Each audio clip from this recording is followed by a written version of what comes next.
నమస్తే, తెలుగు న్యూస్కి స్వాగతం. నేను గోపికృష్ణ. సామాజిక రాజకీయ విశ్లేషకులు రాజేష్ గారు ఉన్నారు, అప్పసాని గారు మనతో. నమస్కారం రాజేష్ గారు. నమస్కారం. రాజేష్ గారు, కొండా సురేఖ వివాదం నడుస్తుంది ప్రస్తుతానికి తెలంగాణలో. చూస్తా సరే, ఇది ఒక తెలంగాణకే పరిమితమా అని అంటే తెలుగు ప్రజల్లో ఒక రకమైన అలజడి రేపింది నిన్న కొండా సురేఖ చేసిన వ్యాఖ్యలు. ఆమె చేయడం మళ్ళీ వెంటనే నేను వెనక్కి తీసుకుంటున్నా, ఉపసంహరించుకుంటున్నా అని అనడం, సినీ ఇండస్ట్రీ ఒక్కసారిగా విరుచుకుపడింది ఆమె మీద. ఓవరాల్గా ఎపిసోడ్ని మీ వ్యూలో ఎట్లా చూస్తారు? మొదటిగా రాజకీయంగా ఎంత సుదీర్ఘ ప్రస్థానం కొనసాగించున్నా, ఎన్ని ఎన్నికల్లో తలపడున్నా, ఎన్ని పదవులు చేసినా, ఎంతటి అనుభవం గడించినా, ఎంతటి స్థాయి ప్రజాదరణ ఉన్నా, ఒక్కొక్కసారి కొంతమంది రాజకీయంగా తీసుకునే కొన్ని నిర్ణయాలు, రాజకీయంగా చేసే కొన్ని చేష్టలు వాళ్ళకి ఆత్మహత్య సదృశంగా మారతాయి. మనకి రాజకీయాల్లో ఆత్మహత్యలే కానీ హత్యలు ఉండవు అంటారు. అవును.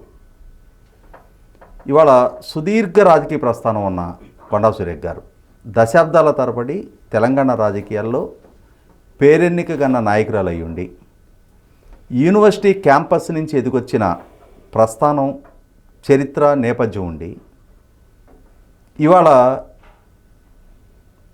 ఒక రకంగా ఆమె ఏజ్కి ఆమెను ట్రోల్ చేయటమే ఒక తప్పు.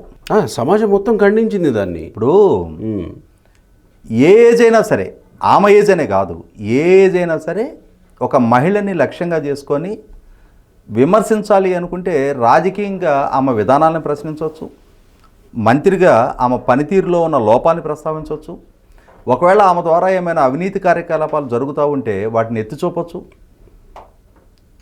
కానీ హిట్టింగ్ బిలో ద బెల్ట్, రాజకీయంగా ఆమెని డిమోరలైజ్ చేయటం కోసం, ఆమె వ్యక్తిత్వాన్ని పలసం చేయాలనే ఆలోచనతో ఆమెని ట్రోల్ చేయటమే ఒక ఘోరం. ఆ ట్రోల్ చేస్తే ఎదురయ్యే మానసిక వేదన ఏంటి అనేది ఆమె స్వయంగా అనుభవించున్నారు కదా. ఆ అనుభవించిన ఆమె ఆ అంశం గురించి విమర్శిస్తూ, దానికి బాధ్యులు పలానా వాళ్ళు అని చెప్పని ప్రస్తావిస్తూ, అసలు ఈ సంఘటనతో సంబంధం లేని మరొకరి ప్రస్తావన తీసుకురావటం, మరొక సంఘటన గురించి ప్రస్తావించటం, 100కి 100 పాళ్ళు ఆమె స్థాయికి ఇది తగదు అని చెప్పని నిన్న ఆ ప్రెస్ మీట్ విన్న వెంటనే నాకు అనిపించింది. ఈమెంటి, ఆమె నేపథ్యం ఏంటి, ఇవాళ ఇంత జుగుసాకరమైన స్టేట్మెంట్ ఎవరి నుంచి రావటం ఏంటి? రాజకీయంగా కేటీఆర్ గారు ఆమెకి వైరుపక్షంలో ఉన్నారు. కేటీఆర్ గారి నాయకత్వాన్ని విమర్శించాలి. ఆ పార్టీ చేస్తుంది అని చెప్పని ఆమె అంటే తనని అవమానించే విధమైన ట్రోలింగ్ ఆ పార్టీ ద్వారా జరుగుతుంది, ఆ పార్టీ సోషల్ మీడియా ద్వారా జరుగుతుంది, దాన్ని కేటీఆర్ గారు ప్రోత్సహిస్తున్నారు అని చెప్పని భావనలో ఆమె ఉన్నారు. డైరెక్ట్గా కేటీఆర్ గారిని రాజకీయంగా విమర్శించండి, మీకు జరుగుతున్న అన్యాయానికి ఆయనే బాధ్యుడు అని చెప్పని ప్రస్తావించండి, కేటీఆర్ గారిలో ఉన్న లోపాలను ఎత్తి చూపండి. కానీ దానికి మీరు ఏ అంశాన్ని ప్రస్తావిస్తున్నారు? కేటీఆర్ గారి ద్వారా టెలిఫోన్ ట్యాపింగ్ జరిగింది అంటే కేసీఆర్ గారి ప్రభుత్వ హయాంలో టెలిఫోన్ ట్యాపింగ్ జరిగింది. ఆ టెలిఫోన్ ట్యాపింగ్ ద్వారా కేటీఆర్ గారు చాలామంది హీరోయిన్లని బ్లాక్మెయిల్ చేశారు, చాలామంది జీవితాలతో ఆడుకున్నారు అని చెప్పని ప్రస్తావిస్తున్నారు. మనం అక్టోబర్లో ఉన్నాం. ఇప్పుడు డిసెంబర్ 7వ తారీఖుకి మీ ప్రభుత్వం పదవి బాధ్యతలు చేపట్టి సంవత్సర కాలం పూర్తవుతుంది.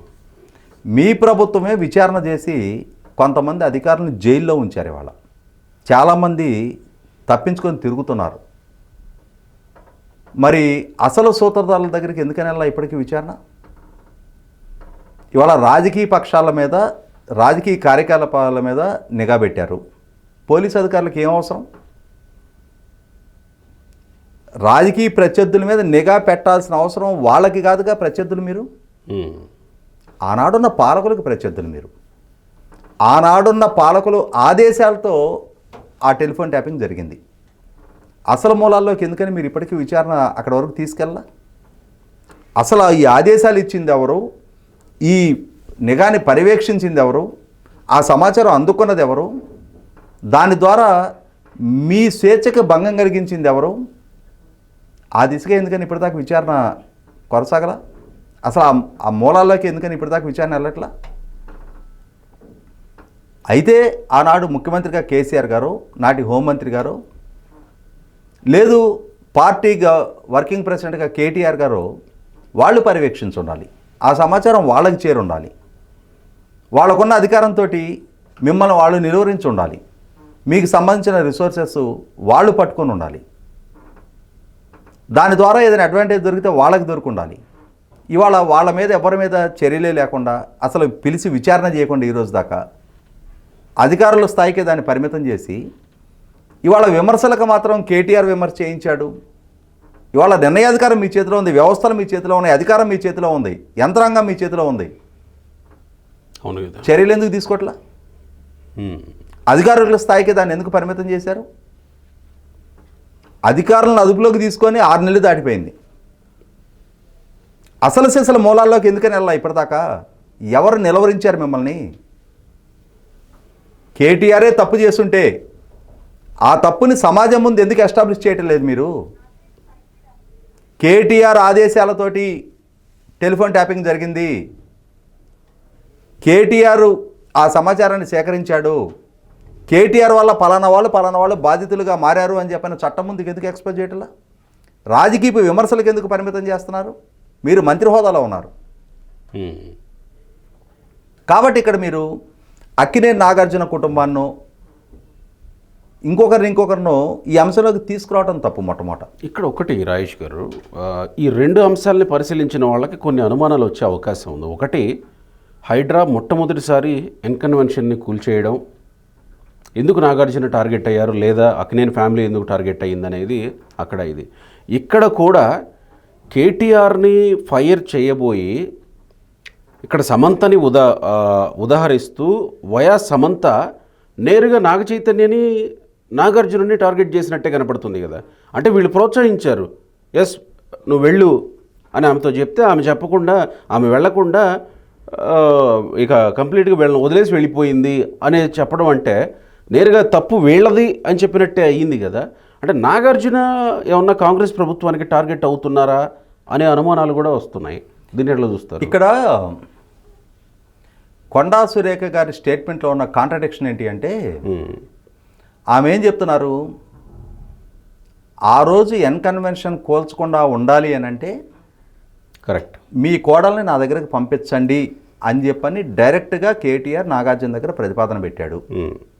నాగార్జున కూడా దిగజారి ఎన్కన్వెన్షన్ కాపాడుకుంటే చాలే, నా ఇంటి కోడలు కేటీఆర్ దగ్గరికి వెళ్ళినా పర్వాలేదు అని చెప్పని నాగార్జున కూడా డిసైడ్ అయ్యి కోడల్ని వెళ్ళమన్నాడు. కానీ ఆ కోడలు తన ఆత్మగౌరవానికి ప్రాధాన్యత ఇచ్చి ఈ కాపురమైనా వదులుకుంటా కానీ నేను ఇటువంటి దిగజారుడు పని చెయ్యను అని చెప్పని ఆమె కాపురం తెగ తీసుకొని వెళ్ళిపోయింది. ఇవాళ ఆ కాపురం పెటాకులు కావడానికి కేటీఆరే కారణం అని చెప్పని మాట్లాడుతుంది. కేటీఆర్ కోరిక నెరవేరలేదు కదా, నెరవేరలేదు. సమంత దానికోసం కేటీఆర్ కోరిక నెరవేరలేదు కదా, మరి కేటీఆర్ ఎన్కన్వెన్షన్ కూల్చుండాలిగా. కరెక్ట్, కేటీఆర్ కోల్చలేదు ఎన్కన్వెన్షన్. కరెక్ట్, నా ఈ కోరిక తీరిస్తే కోల్చను అన్నాడు, ఆ కోరిక తీరలేదు, మరి ఎన్కన్వెన్షన్ కేటీఆర్ కూల్చుండాలిగా. కరెక్ట్, మీరు కూల్చారు కదా, కేటీఆర్ కాదు కదా కూల్చింది. కరెక్ట్, మరి మీ కోరిక ఏమన్నా తీర్చలేదా? అవి అన్నీ అంటే ఎందుకు మీరు కూలగొట్టారు, అతనెందుకు కూల్చలేదు, ఇవన్నీ రాజకీయపరమైన అంశాలు. వాస్తవంగా దీంట్లోకి కుటుంబాలని, మహిళల్ని, ఆ కుటుంబంలో ఉన్న అంతర్గత వ్యవహారాలని, వాళ్ళు పెళ్లి చేసుకోవటాన్ని, విడిపోవటాన్ని అది వాళ్ళ వ్యక్తిగతం. ఇప్పుడు వాళ్ళ వ్యక్తిగత జీవితంలోకి వెళ్ళి వాళ్ళ మధ్య ఏం వైరుధ్యాలు ఉన్నాయి, ఏ అభిప్రాయ భేదాలు వచ్చినాయో వాళ్ళు కలిసి పెళ్లి చేసుకోవాలని నిర్ణయించుకున్నారు. దానికి ఆ రోజు వాళ్ళిద్దరికీ ఇష్టపూర్వకంగా పెళ్లి చేసుకున్నారు, కలిసి బతకలేమని నిర్ణయించుకున్నారు, వాళ్ళు విడిపోయారు. అది వాళ్ళ వ్యక్తిగతం, వాళ్ళకు ఒక స్వేచ్ఛ ఉంది, వాళ్ళకు వ్యక్తిగతంగా వాళ్ళు నిర్ణయం తీసుకునే అధికారం వాళ్ళకు ఉంది, ఆ గోప్యత పాటించే హక్కు కూడా వాళ్ళకు ఉంది. దాన్ని వాళ్ళ కేటీఆర్ని లక్ష్యంగా చేసుకొని విమర్శ చేయడం కోసం ఆమె స్థాయి నాయకురాలు ఒక పక్క తాను బాధితురాలుగా మారుండి, అవును, ఈ ట్రోల్స్ వల్ల ఎదురయ్యే అవమానం ఏంటి, ఆ వేదన ఏంటి అనేది తాను స్వయంగా అనుభవిస్తూ, తాను ఒక ఆడబిడ్డ తల్లి, ఇంకొక ఆడబిడ్డ గురించి ఆ విధమైన ప్రస్తావన తీసుకురావటం, దీనికి ఇక్కడ మీరు ప్రస్తావించింది 100% వాస్తవం. అంటే నాగార్జున వ్యక్తిత్వాన్ని కూడా, అంటే నా ఆస్తి కాపాడుకోవడానికి నా కుటుంబ విలువలకు కూడా నేను రాజీ పడతాను అని చెప్పని నాగార్జున దిగజారినట్టుగానే నాగార్జున కొడుకుని నాగార్జున్ని 100% ఇది ఆక్షేపణీయం. రాజకీయపు ఈరోజు ఆమె రియలైజ్ అయ్యి తన వల్ల జరిగిన తప్పేంటని చెప్పని ఆమె పశ్చాత్తాపడి క్షమాపణ చెప్పి ఆ వ్యాఖ్యను ఉపసంహరించుకొని కొంతవరకు డ్యామేజ్ కంట్రోల్ చేయగలిగారేమో, కానీ ఇది 100% ఆక్షేపణీయం. అంటే ఆమె స్థాయి నాయకురాలు. ఇక్కడ ఫిల్మ్ ఇండస్ట్రీ కూడా ఎగ్జాక్ట్లీ నిన్నటి నుంచి చాలా వేడిగానే స్పందిస్తూ వస్తుంది. దీని మీద భిన్నమైనటువంటి చర్చ జరుగుతుంది సమాజంలో, ఇండస్ట్రీ స్పందిస్తున్న తీరు మీద. ఇవాళ అంటే ఇక్కడ ఇండస్ట్రీ కూడా ఏంటంటే సెలెక్టివ్గా స్పందిస్తున్నారు, అంశాల ప్రాతిపదికగా స్పందిస్తూ ఉన్నారు. ఎన్టీ రామారావు గారి కుమార్తె భువనేశ్వర్ గారు, బాలకృష్ణ గారి తోబుట్టువు, వాళ్ళు ఇండస్ట్రీ వాళ్ళే కదా. అంటే చంద్రబాబు నాయుడు గారు సత్యమణి అయితే అయిందేమో, కానీ అగ్రకథానాయకుడు ఎన్టీ రామారావు గారి కుమార్తె కదా, కరెక్ట్. బాలకృష్ణ గారు తోబుట్టు కదా. మరి ఆమెని జగన్మోహన్ రెడ్డి గారు నిండు శాసనసభలో అవమానిస్తే, ఆమె ప్రస్తావన తీసుకొస్తే ఆమెకి రాజకీయాలకు సంబంధం లేదు. అవును, జుగుసాకరమైన భాషతోటి ఆమె వ్యక్తిత్వ హనానికి పాల్పడితే ఒక్కరు కూడా స్పందించలేదే. అదే సందర్భంలో పోసాని కృష్ణమురళి పవన్ కళ్యాణ్ గారిని ఉద్దేశించి ఎటువంటి భాష ప్రయోగం చేశాడు? స్వయానా జగన్మోహన్ రెడ్డి గారు ఎన్ని సభల్లో పవన్ కళ్యాణ్ గారి వ్యక్తిగత జీవితాన్ని ప్రస్తావించాడు? నిన్నటికి నిన్న పవన్ కళ్యాణ్ గారు తన కుమార్తెలతోటి తిరుమల శ్రీవారి దర్శనానికి వెళ్తే అక్కడ పవన్ కళ్యాణ్ గారి కుమార్తెని వైసీపీ సోషల్ మీడియా, అసలు ఆ పాప వయసు ఎంత, వాళ్ళకి ఈ రాజకీయాలతో ఏం సంబంధం, రాజకీయంగా పవన్ కళ్యాణ్ గారితో విభేదిస్తే మీ దగ్గర ధైర్యం ఉంటే సరుకుంటే ఆయనతో కొట్లాడండి, ఆయనలో ఉన్న తప్పుల్ని ప్రస్తావించండి, ఆయన బిడ్డలను టార్గెట్ చేయడం ఏంటి? ఈ విధమైన వ్యాఖ్యానాలు చేస్తూ ఉంటే ఓ పక్క కొండా సురేఖ గారు తప్పు అంటున్న సందర్భంలోనే ఈ విధమైన వ్యవహారశైలి వైసీపీ ప్రదర్శిస్తుంటే ఎంతమంది మహిళలు టార్గెట్ అయ్యారు? మరి అప్పుడు ఎప్పుడు స్పందించలేదే. మరి పవన్ కళ్యాణ్ గారు కూడా ఇండస్ట్రీ వ్యక్తే కదా, అగ్ర కథానాయకుడే కదా, మరి ఆయనకి అడగా ఎందుకని ఇండస్ట్రీ ముందుకు వచ్చి నిలబడాల? అంటే ఈ సెలెక్టివ్ సపోర్టు 100% ఇండస్ట్రీ వైపు నుంచి కూడా ఆక్షేపణీయం. అంటే పవన్ కళ్యాణ్ విషయానికి వచ్చేసరికి నేను అదే భిన్న వాదన అనింది. పవన్ కళ్యాణ్ విషయానికి వచ్చేసరికి పవన్ కళ్యాణ్ రాజకీయాల్లో ఉన్నాడు, విమర్శిస్తాం అని కూడా కొంతమంది మాట్లాడుతున్నారు. నేను అదే చెప్తున్నా, రాజకీయ నాయకుడిగా పవన్ కళ్యాణ్ గారిని విమర్శ చేయటం వేరు, ఆయన విధానాలలో లోపాలుంటే విమర్శ చేయొచ్చు. కరెక్ట్. ఇవాళ ఆయన మీ పట్ల చేసిన విమర్శల్లో హేతుబద్ధత లేకుండా ఉంటే పవన్ కళ్యాణ్ నువ్వు ఈ విమర్శ చేసావు, నువ్వు అబద్ధం చెప్పావు, నిజం ఇది అని చెప్పని పవన్ కళ్యాణ్ కౌంటర్ అవ్వచ్చు. కానీ ఆయన వ్యక్తిగత జీవితం గురించి ముఖ్యమంత్రి హోదాలో ఉండి జగన్మోహన్ రెడ్డి కార్లు మార్చినట్టు పెళ్ళాలని మారుస్తాడు అనే పదప్రయోగం జరిగిన రోజు అది అవమానకరమైన వ్యాఖ్య కదా. 4 సంవత్సరాలకు ఒకరిని మారుస్తాడు, ఏం సందేశం సమాజానికి ఇస్తున్నారు అని చెప్పని ముఖ్యమంత్రి హోదాలో ఉన్న జగన్మోహన్ రెడ్డి మాట్లాడినప్పుడు రాజకీయాల్లో ఉంటే, రాజకీయాల్లో ఉన్నారు కాబట్టి వ్యక్తిగత జీవితం గురించి విమర్శ చేయమని చెప్పారా? పోసాని కృష్ణమురళి కూడా అదే అన్నాడు, నువ్వు రాజకీయాల్లోకి వచ్చావు కాబట్టి నేను మాట్లాడుతున్నా. రాజకీయాల్లోకి వస్తే రాజకీయపు విమర్శలు చేయండి. ఇవాళ పవన్ కళ్యాణ్ గారి బిడ్డల గురించి అసలు ఎందుకు ప్రస్తావించారు? వాళ్ళకి ఏం సంబంధం? వాళ్ళ వయసు ఎంత? అసలు ఆంధ్రప్రదేశ్లో రాజకీయాలకి వాళ్ళకి ఏమన్నా సంబంధం ఉందా? వాళ్ళ ప్రమేయం, వాళ్ళ ప్రస్తావన, వాళ్ళు ఎక్కడైనా దేంట్లో ఇన్వాల్వ్ అవ్వటం, వాళ్ళు ఎక్కడైనా దేని గురించి అయినా విమర్శ చేయటం, ఆ వయసు కూడా లేదే వాళ్ళకి. అవును కదా. ఒక పాప మైనర్, అటువంటి పిల్లల ఫోటోలు పెట్టి బాడీ షేమింగ్ చేస్తారా? అంటే ఎక్కడికి ఏ స్థాయికి దిగజారుతున్నారు? ఇండస్ట్రీ కూడా ఎస్ నాగార్జున గారికి, సమంత గారికి అండగా నిలబడ్డారు, దాన్ని స్వాగతిస్తున్నాం. కరెక్ట్. కానీ అదే సందర్భంలో ఇదే స్పందన అందరి విషయంలోనూ ప్రదర్శించగలగాలి, ఇదే సంఘటితం అందరి విషయంలో కూడా స్పందించి తీరాలి. నిన్న ప్రకాష్ రాజ్ చాలా వేగంగా స్పందించాడు. మరి అదే ప్రకాష్ రాజు మరి గతంలో భువనేశ్వర్ గారి, అంటే ఇవాళ స్పందించినందుకు నేను తప్పు పట్టట్లా, కానీ అదే ఇండస్ట్రీకి సంబంధించిన ఫ్యామిలీస్ని గతంలో కూడా విమర్శలు ఇంతకన్నా జుగుసాకరమైన విమర్శలు ఇచ్చిన రోజు కూడా స్పందించున్నట్టయితే బాగుండేది.